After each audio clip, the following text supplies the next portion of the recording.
البدع والأهواء، أهل البدع العقائدية وأهل البدع السياسية. نقول بيننا وبينكم السلف، بيننا وبينكم الكتب، كان فيقول البدع بيننا وبينكم. الحمد لله رب العالمين، والصلاة والسلام على رسوله الأمين وعلى آله وأصحابه أجمعين، أما بعد.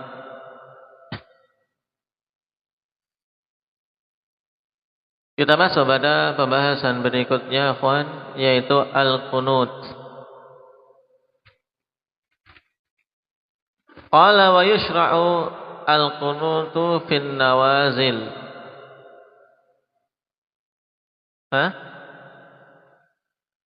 Akhta, itu belum. Baik. Berarti kita kembali ke permasalahan khusyuk wa du'a fi shalah dulu. Nah, kemarin telah kita bahas, ikhwan, berkaitan dengan hal-hal yang disunnahkan di dalam salat, di antaranya memperpanjang rukuk dan sujud, serta berdoa di dalam sujudnya dan sebelum salam. Qala fa min akhta'il musallin, maka di antara kekeliruan orang-orang yang salat dalam masalah ini, al-ajalatu fis shalah, terburu-buru di dalam salat, wa tarkud du'a'i fiha, dan meninggalkan untuk berdoa di dalam salat. Thumma ba'da al-insirafi minha yarfa'u yadayhi lid-du'a. Kemudian setelah selesai dari salatnya, dia mengangkat tangan untuk doa. Jadi di salatnya tidak diberi bagian untuk berdoa, tapi nanti baru setelah salat. Itu pun mengangkat tangan cuman amin, amin, amin saja, tidak tahu yang dibaca oleh Pak Imam apa. Pokoknya panjang, terkadang lebih panjang dari salatnya. Baik. Nah, ini jelas kekeliruan, akhwan. Dan berkaitan dengan tarkud doa fiha, meninggalkan doa, meninggalkan berdoa di dalam salat. Ini banyak penyebabnya, selain kejahilan juga karena sedikitnya doa-doa yang dihafal. Makanya di antara hal penting untuk kita kita menambah dan menambah. Ketika kita dapati hadis tentang pengajaran Nabi sallallahu alaihi wasallam berkaitan dengan suatu doa, maka dihafal, kemudian diterapkan dalam amalan kita. Baik. Karena seorang hamba semakin banyak dia memohon pada Allah Subhanahu wa taala, maka Allah akan semakin mencintainya, akan semakin dekat dengannya. Allah sampai-sampai mengatakan, "Ud'uni astajib lahum, innal ladzina yastakbiruna 'an ibadati sayadkhuluna jahannama dakhirin." Sayadkhuluna jahannama dakhirin. Berdoalah kalian kepadaku, aku akan mengabulkan doa kalian. Kemudian orang-orang yang menyombongkan diri, yang tidak mau berdoa, disadari atau tidak, akhwan, seorang yang enggan berdoa, lalai dari doa, ada padanya istikbar, ada padanya penyombongan diri. Karena seolah-olah dia tidak butuh pada Allah Subhanahu wa ta'ala. Maka perbanyak untuk berdoa.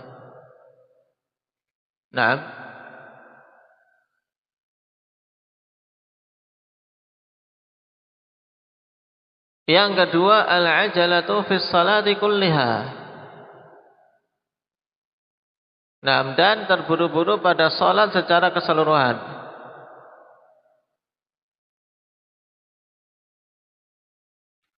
Fa idza wasala ila sajdatil akhirah atalaha. Ya, pada gerakan-gerakan salat dia terburu-buru, dia tunaikan dengan cepat, namun kalau sudah sampai di sujud yang paling akhir dia perpanjang. Dan nampak sekali perbedaannya. Maka ini juga pengkhususan yang seperti ini ikhwan keliru. Nah, rakaat pertama, kedua, ketiga dia tidak berdoa di situ, baru di sujud yang terakhir dikhususkan dia perpanjang untuk berdoa. Ini keliru.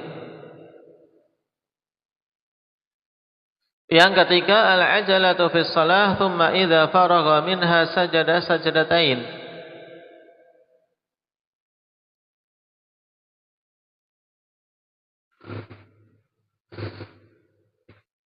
Terburu-buru pada salat. Kemudian kalau sudah selesai dari salat, dia sujud 2 kali. Nah, za'man minhu annahu bidzalika yujbiru ma hasala lahu fiha min taqsirin bisababil ajalati wal ihmal. Terkadang kan kita lihat ya, kalau mungkin sholat di masjid-masjid persinggahan ketika safar, dah sholat cepat, nanti setelah itu berdoa sujud lagi. Nah, sujud. Maksudnya apa entah. Nah, cuman yang jelas karena apa? Kejahilan. Kalau sudah selesai dari sholat, sujud 2 kali dengan menyangka kalau itu bisa apa?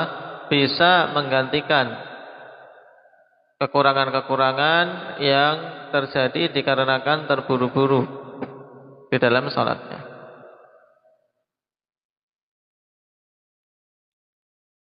Baik, ini beberapa kesalahan berkaitan dengan doa di dalam salat. Sekarang kita masuk pada masalah al-qunut.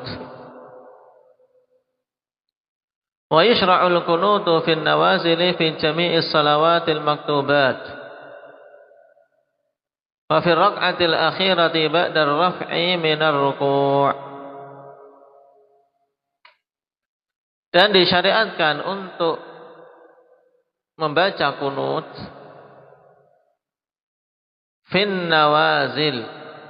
Ini kunut yang disyariatkan ikhwan fillah yaitu kunut fin nawazil, yaitu pada kejadian-kejadian besar yang menimpa kaum muslimin. Nah, misalnya terjebaknya sebagian pasukan kaum muslimin di suatu tempat, atau tertimpanya sebagian saudara-saudara kita kaum muslimin musibah besar berupa penyerangan orang-orang kafir terhadapnya, atau hilangnya seorang atau beberapa orang muslim ketika diutus. Nah, termasuk nawazil yang menimpa kaum muslimin. Maka disyariatkan untuk melakukan kunut nazilah pada semua salat-salat yang wajib, yang 5 waktu. Baik itu subuh, zuhur, asar, maghrib maupun isya. Dibaca fi rak'atil akhirah pada rakaat terakhir ba'da raf'i minar ruku', setelah bangkit dari ruku'. Dalil untuk masalah ini rawahul Bukhari wa Muslim an Anas bin Malik radhiyallahu anhu. Imam Bukhari dan Muslim telah meriwayatkan hadis tersebut dari Anas bin Malik. Qanata syahran, atau qanata Rasulullah sallallahu alaihi wasallam syahran yad'u ala ahya'in min ahya'il Arab. Qanata syahran mutatabi'an fi adh-dhuhri wal 'asri wal maghribi wal 'isya'i wa salatis subhi. Nabi sallallahu alaihi wasallam melakukan kunut selama 1 bulan penuh. Yad'u ala, mendoakan keburukan. Bedakan ikhwan, kata da'a ini bisa apa? Muta'addi dengan ala. Satunya lagi apa? Yang mendoakan kebaikan apa? Yad'u lahu. Nah, yad'u alaihi, ini apa? Mendoakan keburukan. Kalau yang mendoakan kebaikan, yad'u lahu dengan lam. Di sini yad'u ala berarti apa? Mendoakan keburukan kepada siapa? Ahya'in min ahya'il Arab, pada suatu kampung dari kampung-kampung Arab yang memusuhi Nabi sallallahu alaihi wasallam. Nah, suatu kabilah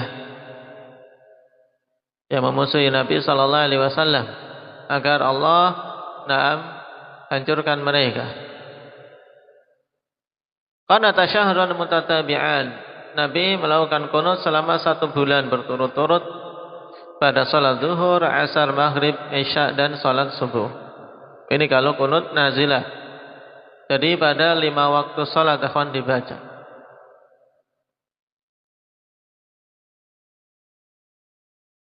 Cuman kunut ini akan tidak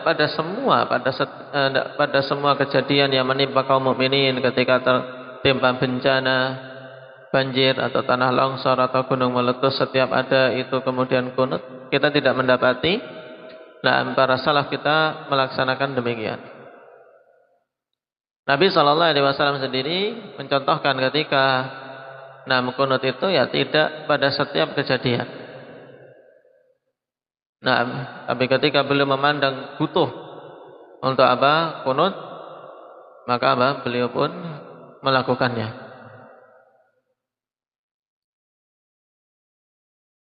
Wa amma mudawamatul qunuti fi salatil fajri falaysa minas sunnah. Adapun terus-menerus untuk membaca kunut dalam salat subuh, maka itu bukan termasuk dari sunnah. Nah, ini berarti perlu diperhatikan. Baik. Kenapa, akhwan? Karena masyarakat di sekeliling kita mengamalkan hal itu, sehingga seorang penuntut ilmu ketika mendapati hal yang seperti ini, dia butuh apa? Butuh menguasai materi dengan baik, menguasai pembahasan tentang hal itu dengan baik, sehingga ketika ditanya mampu menjelaskan dengan baik pula, dengan dalil yang kuat.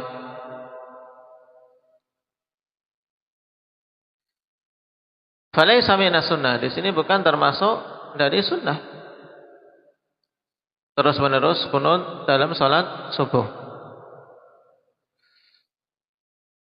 Fa'an Abi Malik al-Asy'a'i qala qultu li Abi radhiyallahu anhu, ya abati, innaka qad sallaita khalfa Rasulillah sallallahu alaihi wasallam wa Abi Bakr radhiyallahu anhu wa Umar radhiyallahu anhu wa Uthman radhiyallahu anhu wa Ali ibn Abi Talib radhiyallahu anhu ha huna nahwa min 5 sinin. Akanu yaqnutun? Qala ay bunay muhdath.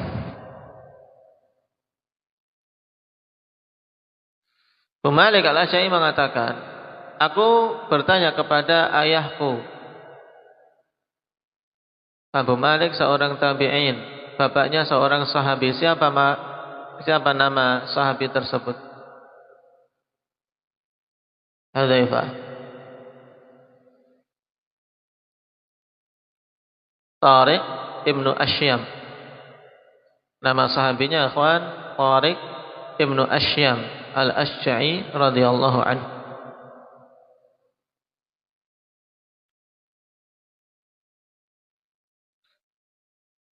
Sang putra bertanya, wahai ayahku, sungguhnya engkau telah salat di belakang Rasulullah sallallahu alaihi wasallam dan Abu Bakar serta Uthman dan Ali di sini. Nah, sekitar atau selama 5 tahun. Apakah mereka dulu melakukan kunut? Itu maksudnya kunut subuh. Maka sahabat yang mulia tadi mengatakan, wahai putraku, itu adalah perkara muhdats, perkara yang baru yang diada-adakan. Nah, hadis dikeluarkan oleh Imam Tirmidzi dan Ahmad. Dan dimasukkan oleh Syekh Muqbil dalam As-Sahihul Musnad. Beliau mengatakan sahihun ala syarti Muslim. Hadis ini sahih sesuai dengan syarat Imam Muslim. Wa bawwabalahu Syekhuna Muqbil rahimahullahu taala fil Jami' sahih bab al-qunutu fil fajri fi ghairin nawazili bid'ah. Syekh Muqbil memberikan bab berkaitan dengan hadis tadi, bab kunut pada salat subuh di selain nawazil, selain kunut nazilah adalah sesuatu yang bid'ah.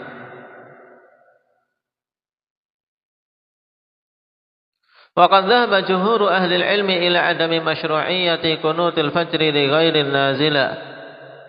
Dan jumhur ahli al-ilmi telah berpendapat tentang tidak disyariatkannya kunut pada salat subuh di selain nazilah, selain kunut nazilah, kunut yang diadakan dikarenakan kejadian yang menimpa kaum muslimin.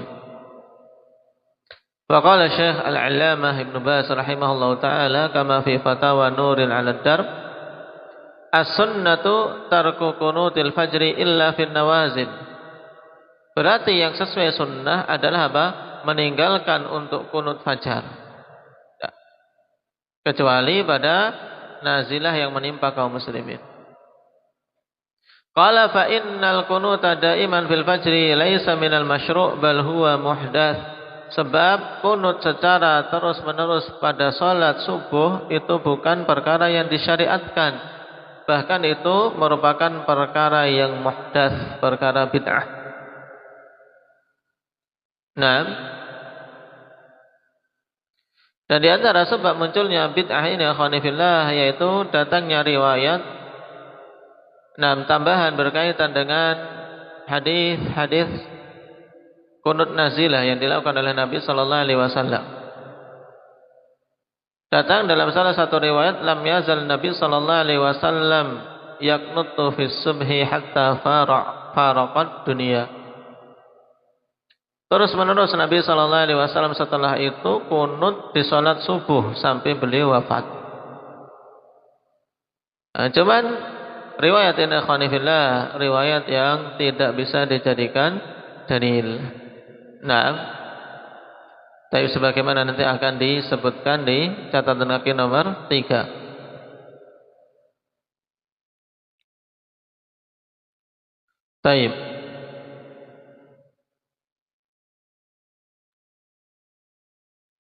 Berarti yang sesuai sunnah adalah hendak kunut pada salat apa? Salat subuh. Taib.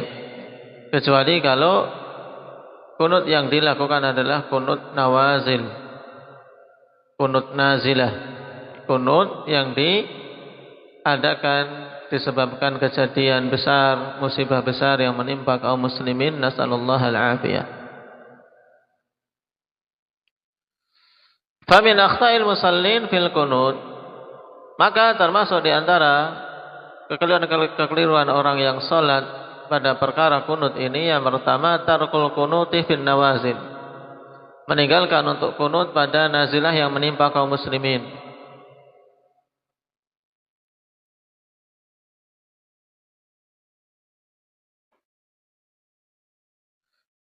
Dan kunut nazilah ini bisa berisi doa untuk kehancuran musuh-musuh, sebagaimana Nabi sallallahu alaihi wasallam, Allah alaika na'am biri'lin wa dhaqwan,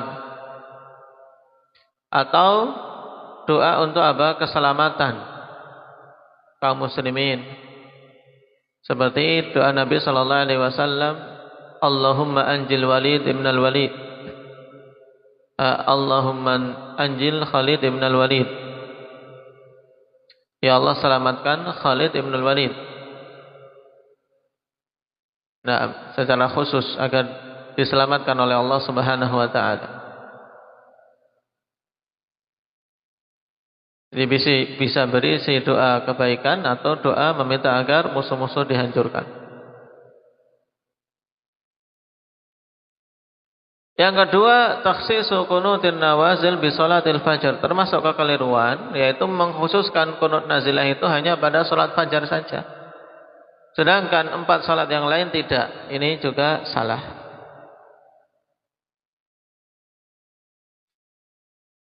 Yang ketiga, dan ini yang paling banyak dilakukan, yaitu mudawamatul qunut fi salatil fajri wa illam tujadin nawazil. Terus menerus melakukan kunut pada salat subuh walaupun tidak didapati kejadian atau musibah besar yang menimpa kaum muslimin. Nah, sekarang kita baca faedah penting untuk dihafal oleh antum semua akhwan, untuk menunjukkan batilnya sandaran mereka-mereka yang melakukan kunut subuh. Yang pertama tadi dihafal hadis Abi Malik Al-Asy'ari. Ini hadis bagus, sangat jelas dan tegas bahwasanya yang menghukumi kebid'ahannya adalah apa? Adalah salaf kita, seorang sahabi, yaitu Tariq Ibn Asyam Al-Asy'ari rahimahullahu taala radhiyallahu anhu, ay bunay muhdath. Qala wa amma hadithu Anas radhiyallahu anhu 'inda Ahmad wa Ad-Darqutni, lam yazalin Nabi sallallahu alaihi wasallam yaqnutu bis-subhi hatta faraqad dunya. Nah, ini disebutkan hadis Anas yang dikeluarkan oleh Imam Ahmad dan Darqutni. Lam yazalin Nabi sallallahu alaihi wasallam, terus menerus Nabi sallallahu alaihi wasallam yaqnutu bis-subhi, melakukan kunut di salat subuh, hatta faraqad dunya, sampai beliau meninggalkan dunia ini, yaitu sampai beliau wafat. Nah, maka fa mungkar, hadis ini mungkar. Taib, hadisnya apa? Muhammad, mungkar. Kenapa kalau dikatakan mungkar? Li'annahu min tariqi Abi Ja'far Ar-Razi. Karena ini datang dari jalan Abu Ja'far Ar-Razi. Warrajihu dha'fuh, dan dia perawi yang rajih derajatnya dhaif. Wa qad khalafa ghairuhu min as-siqat, dan telah atau waqad khalafa ghairahu min as-siqat, dia telah menyelisihi perawi-perawi thiqat yang lain. Faqala al-Hafidz Ibnu Rajab rahimahullahu taala fil Fath, wa hadza munkar. Dan Ibnu Rajab mengatakan ini adalah riwayat yang mungkar. Kenapa ikhwan? Karena apa? Mukhalafatul dhaif lis-siqat.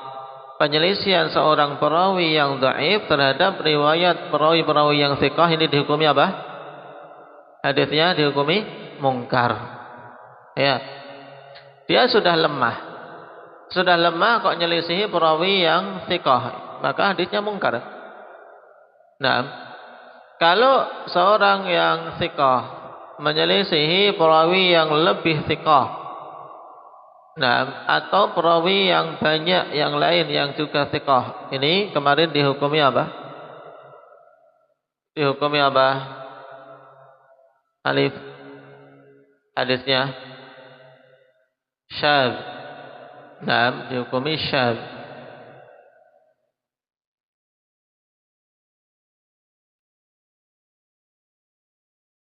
Baik. Nah, berkaitan juga kawan dengan perkara kunut ini yang sering ditanyakan ketika seorang bermakmum dengan imam yang melakukan kunut subuh. Apakah dia mengikuti imam tersebut dengan mengangkat tangan ikut kunut atau bagaimana?